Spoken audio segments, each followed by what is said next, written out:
Hey everyone, welcome back to the channel.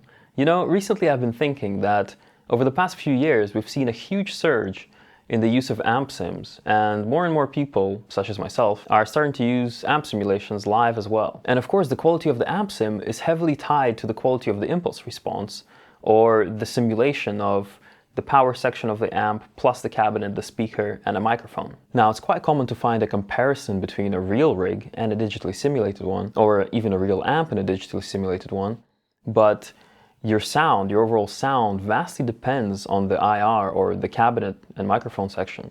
And so my burning question is, how good are IRs really, and how closely do they resemble a real mic'd up cab? And that's what we're going to find out in today's video. Now, just as a disclaimer, for my thought process on this experiment, I'm not going to try and directly compare an impulse response to a mic'd up cabinet. What I'd like to see is, for a mic'd up cabinet that is similar in concept to an impulse response, what are the differences in overall sound quality? And when I say sound quality, what I mean is the richness and depth of sound, and just overall how pleasing and enjoyable it is to listen to. And that is how I would describe, for example, the difference between a bad sim and a good tube amp going through a good cab. It is that overall it's enjoyability, right? How much you enjoy listening to it and playing through it.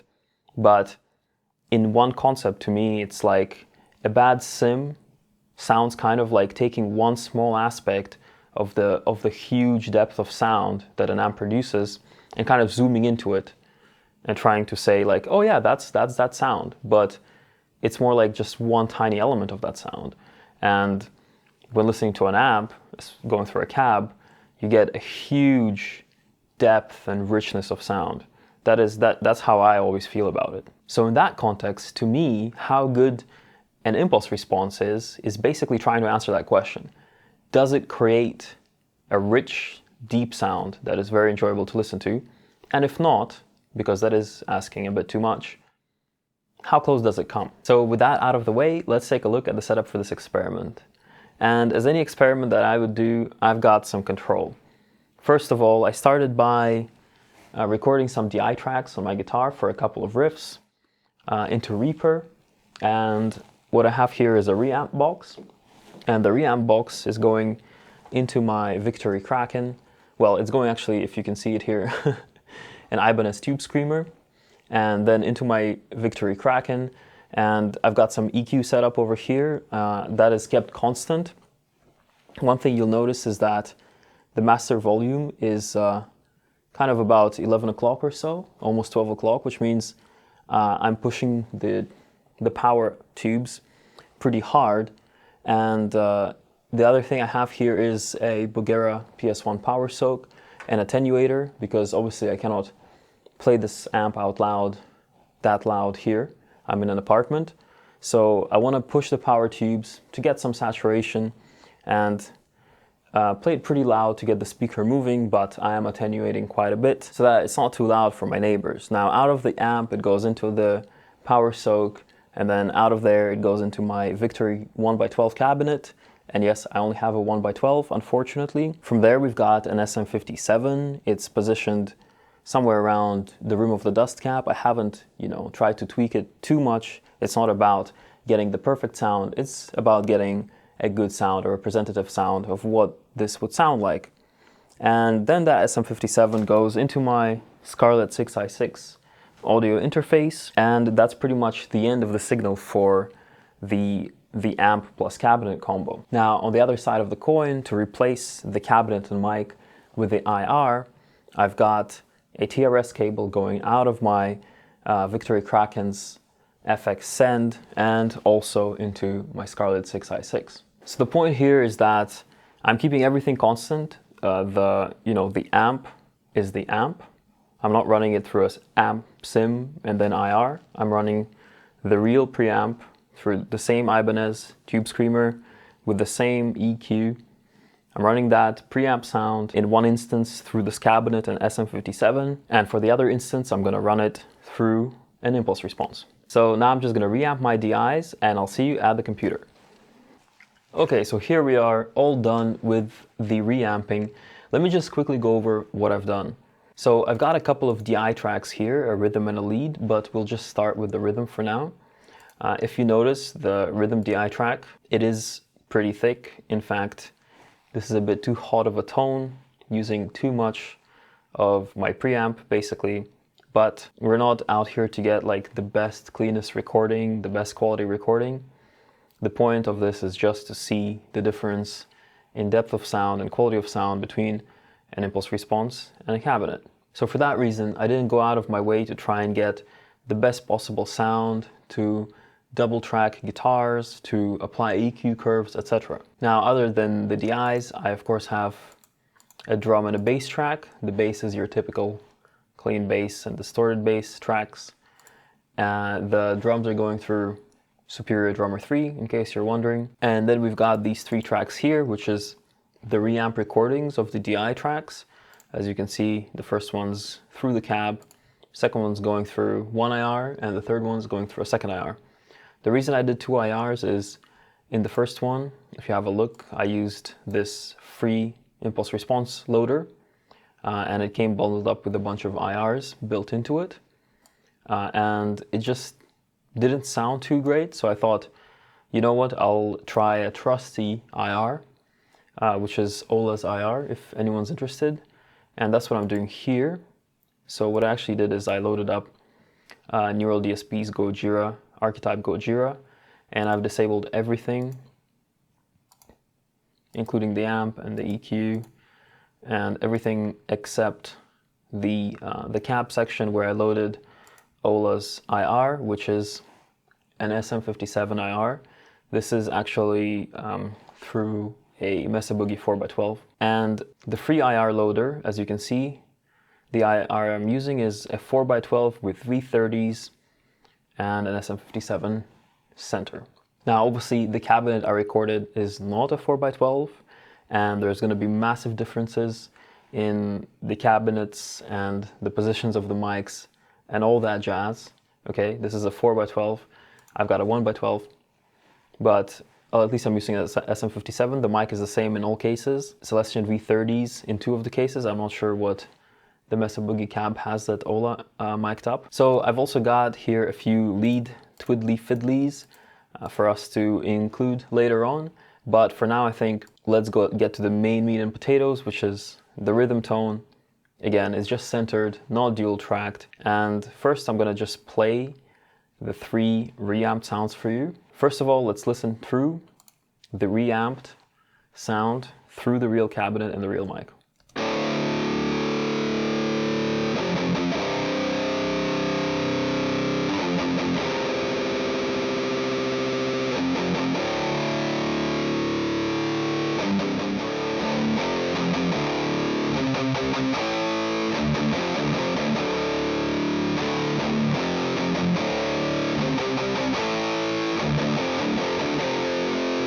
Okay, that sounded pretty good. Now let's go to the free IR loader with this SM57 V30 4x12. Let's hear how that sounds.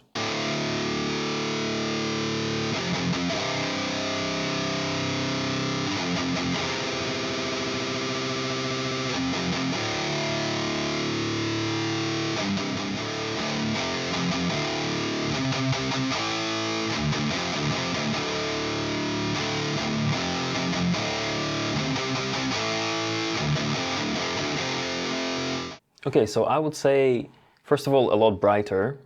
I guess the position of the mic is quite different. It also looks a lot less dynamic.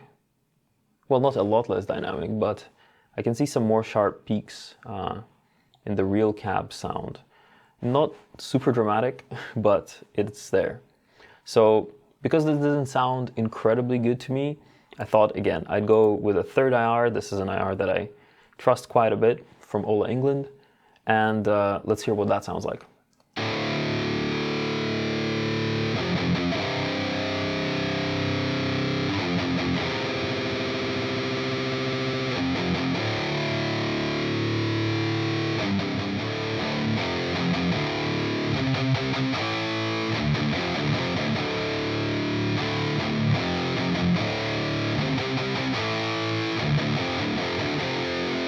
So I'd say that sounds significantly better, also a bit darker.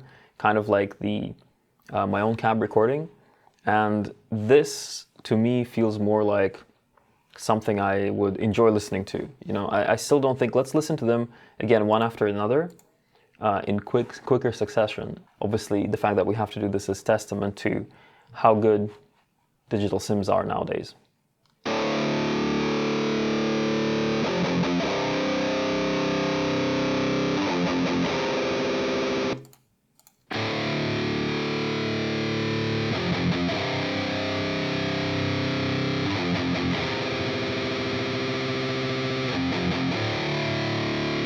So the thing I've noticed is that there is a bit more dynamic in the real sound. So when you hear me hitting the chord and hitting 3 strings, you can hear the difference between when I hit all 3 strings equally hard and when I kind of skim the last string and it doesn't sound anywhere near as driven as the other strings, right? It's like it's a D tuning, so we have DAD.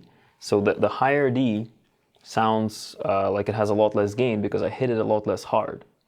That's very, very apparent to me. On the IR, it also sounds, you know, it sounds less intense, but it sounds almost as gainy. But anyway, now let's hear it in a real context, how these things sound in a mix, starting with the real cab. Let's go.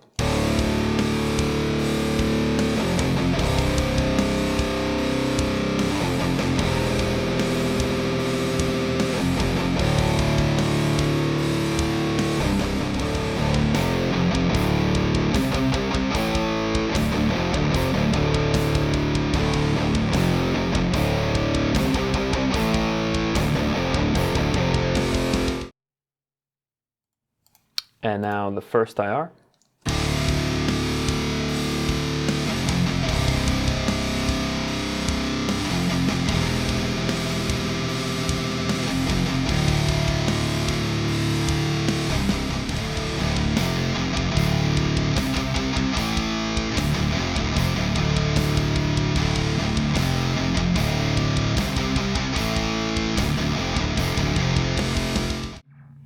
Now there's something about that one that is just not as organic to me. It definitely sounds a lot more digital, for lack of a better word, to me personally.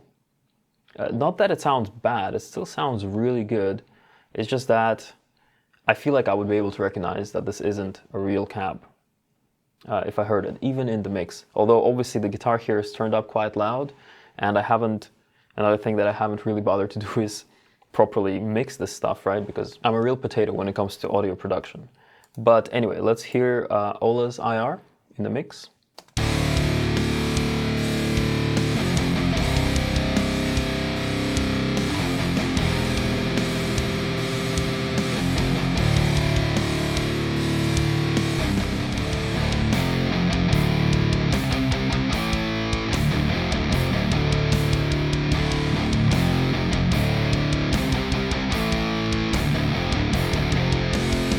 Again, I'm no music producer, audio engineer, anything like that, but to me the real cab just sounds so much richer and more pleasing.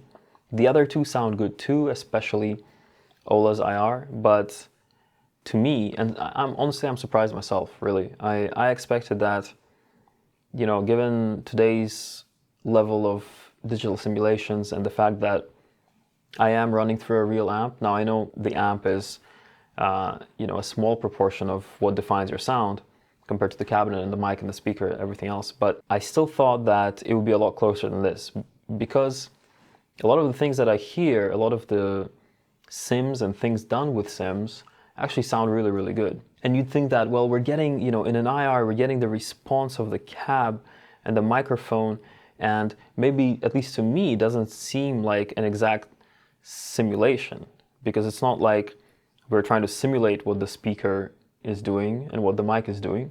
We're actually capturing the way it responds to sound and the way that sound gets transferred, you know, from one end of the signal chain to the other end. We're capturing that response. But the difference is actually quite big. Please feel free to disagree with me in the comments and let me know if this isn't the same for you. But to me, the real cab just sounds a lot more organic, and it has a lot more depth and dynamics in it. And for that reason, I think that whenever I'll be recording guitars, for example, for my band, whenever the absolute highest sound quality is needed, I think I'll actually be miking up a cab from now on, because initially I had planned to, use some of the great sims out there, especially by Neural DSP. I've also got a quad cortex coming. I thought that, all I have is, an SM57, SM58, and a 1x12 cab with a couple of amps, but, how good can that really sound? But with this, I can really see, and this is absolute news to me, right? I can really see that there is actually a big difference, and I think it's quite worth miking up a cab.